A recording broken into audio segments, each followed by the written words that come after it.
like a target or a bullseye. The various substances exhibit more and more of their unique character the more you take.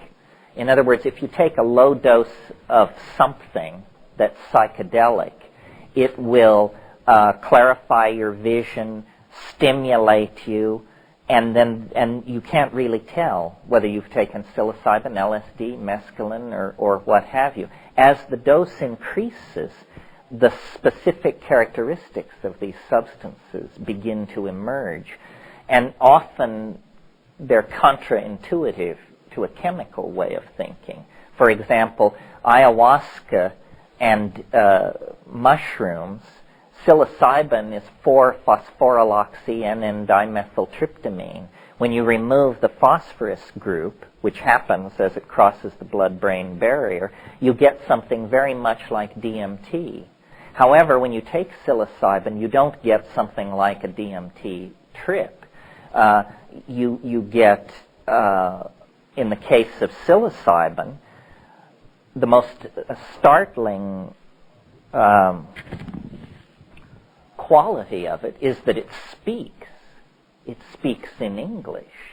It tells you things. I mean, this sounds preposterous unless you've had the experience. It sounded preposterous to me for years. I just could not imagine what my friends meant when they said these plants talk to you until I had a conversation with it. So psilocybin speaks, and it's a kind of a Spockian kind of message. It's about enormous machines in orbit around alien planets. It's about galactarian destiny and the history of the local cluster over the last 500 million years. And it's an enormous scale, and it's about races, worlds, technologies, civilizations, on and on and on. Switch over to ayahuasca, which is chemically almost the same animal, and it's about the waters. It's about birth, death, femininity, health and disease, relationships, energy flows between people. It's very human. It's very feminine. It's very organic. And in closing, well, these are quite different messages. I mean, if you had one in the absence of the other, you would have an unbalanced view, I think, of what is going on. However, then, if you take these things and push them all, do double doses or triple doses, I'm not recommending this, but I'm just saying it has been done and we have the data, what begins to happen is everything migrates toward the DMT flash. The DMT flash seems to be sort of like the center of the bullseye. Now, I haven't personally had enough guts to smoke salvinorin alpha. I've watched people do it, and if you're going to do it, I suggest you don't watch people do it. Because I was gung-ho till then. But assuming it lies somewhere on this spectrum, what seems to be happening is all of these things propel you toward deeper and deeper states of boundary dissolution. At the first level, you simply dissolve the boundary between yourself and the part of yourself you don't want to look at. That's called dealing with your stuff. At the next level, you dissolve the boundary between yourself and other people. And this is bonding situations and that sort of thing. At the next level, boundary between yourself and your memories of the past. All of your experience is returned to you. And beyond that, you dissolve then into what Jung called the collective unconscious or something like that. And then beyond that, Gaian mind, cosmic mind. I mean, I'm no fan of these hierarchies of named, hypostatized spiritual entities, but that's the basic idea. And finally, and astonishingly, I think the elf workshop of the DMT flash lies very close to the center of of the experience, of what is possible. It is not simply, as you might have gotten the idea from reading the literature. You see, in the 60s, they wanted to map it over Buddhism or Eastern religion. And they wanted to say that as the dose increases, somehow Satori or Shunyata or Nirvana or the white light or the great void or something like that. I never had that experience. As I raised the dose, the complexity of the state complexified. It never simplified. It never became Neoplatonic. It became Borgesian, and the universe is full of a number of things. So I don't think we can, this is maybe time to stop, but I'm reluctant to connect this entire enterprise to what is popularly called spiritual growth. I just think it's more like about growth. And spirit implies some weird anti-materialist bias or something like that. I was raised Catholic. So to me, spirituality means, do you visit the sick and imprisoned? Do you clothe the naked? Do you feed the hungry? Do you bury the dead? Do you comfort the afflicted? This is when I see somebody doing those things, I say, this is a spiritually evolving person. When I see somebody taking psilocybin, I say, there is an explorer. But I don't try to lay on some moral judgment about good and evil. I think that's inappropriate. Spiritual accomplishment is manifested by moral action. And the role these psychedelics play is they may make moral action easier because they show you your memories and your debts and your mistakes, but intrinsically they are not tools for spiritual development. They are tools for the exploration of mind, and we don't know what that is. And we probably won't figure it out this afternoon, but anyhow, we'll come back here, and since it's now 12:30, let's come back at 2 o'clock. We'll place 2 announcements, actually. The first one is the constraints and the rules on the paper, that those of you who are taking this for credit, we'll meet at break tomorrow morning and discuss that. So don't worry about it until then, but it will be discussed. This is for those of you who are writing a paper. And the other announcement is Sound Photosynthesis, which distributes my tapes and videos and a lot of other people's tapes and videos, are taping this event, and will provide those of you who want it with a tape of this event when it's finished, for a fee, of course.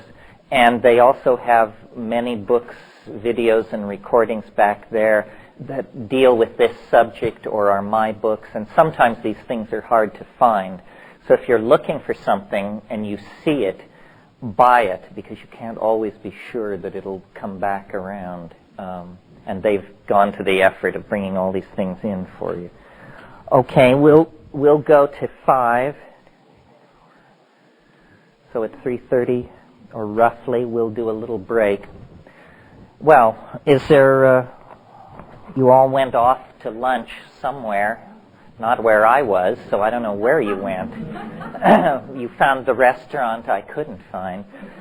But did you, are there issues outstanding from this morning, or a direction you want to send us off in? Yeah.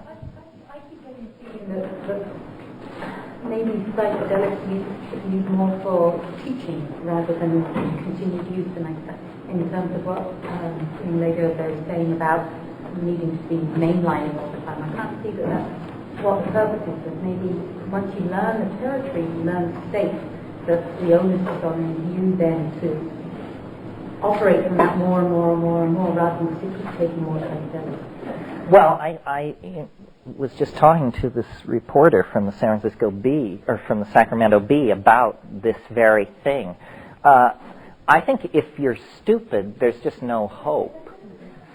You know, you have been afflicted with a terrible circumstance, and you have to struggle with that. A lot of people took LSD in the 60s, and it seemed to have no effect whatsoever on them. I mean, you know, a lot of pretty colors and this and that. And then they went out to be war planners and corporate executives and so forth. I think it's very important to talk about and analyze your experience. There is no communication, even within the confines of your own mind, if you can't describe what's going on.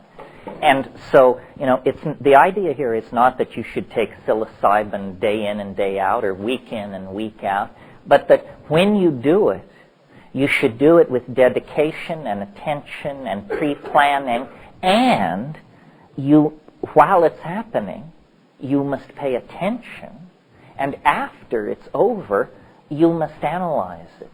You must understand it. You must try. It's a tool for thought. It's a tool for understanding. And as far as education is concerned, you know, I think one of the reasons I keep coming back to CIIS is because unspoken in what's going on here is the idea that modern psychotherapy of the transpersonal sort is an embryonic kind of neo-archaic shamanism. And there is something to be said for judicious use of the concept of the guide. I think that the guide should, first of all, be very psychedelically experienced. A therapist who has never taken these substances can't guide you because they've never been there. But in the presence of a skilled therapist, all kinds of progress in dealing with personal issues and complexes can be made. People say this stuff is escapist, but nobody who's ever taken it will line up behind that. It's too difficult. I mean, I've had people say to me, I've heard people refer to psilocybin as silly-cybin, and said, I've never had a bad trip on psilocybin. And I think to myself, gee, I wish I were you, because I don't think the goal with this stuff is to get through it without ever having a bad moment, sort of unscathed with the parental seal of approval stamped across your chest. The goal is to learn, and learning is often painful. And the most important lessons are often the most painful. I mean, if you're going to have to drop an attitude or a way of relating to somebody or an opinion about yourself or something, these things are painful. And often you don't just say at the height of the psychedelic, oh, I see, I should change my mind. No, often there's tears and soul-searching and then a sense of dawning light and then the conversion. This is not easy work to do. It's not easy for anybody to do. I had a guy tell me once in the Amazon, he said, just don't think because we wear penis sheaths and live in the rainforest that this is easier for us than it is for you. It's not. It's as challenging to your humanness. It challenges your humanness no matter where you start out from. So you have to bring something to it. But if you bring something to it, it will work for you. And I'm of the opinion, and I get a lot of flack from this, and you're perfectly free to pile on, that many other spiritual techniques of advancement don't work. Even if you are intelligent, dedicated, attentive, they just don't work. Or they didn't work for me, that's all I can say. This will work, and if you bring sincerity and integrity to it, it will respond beyond your wildest dreams. Yes, did you want to say?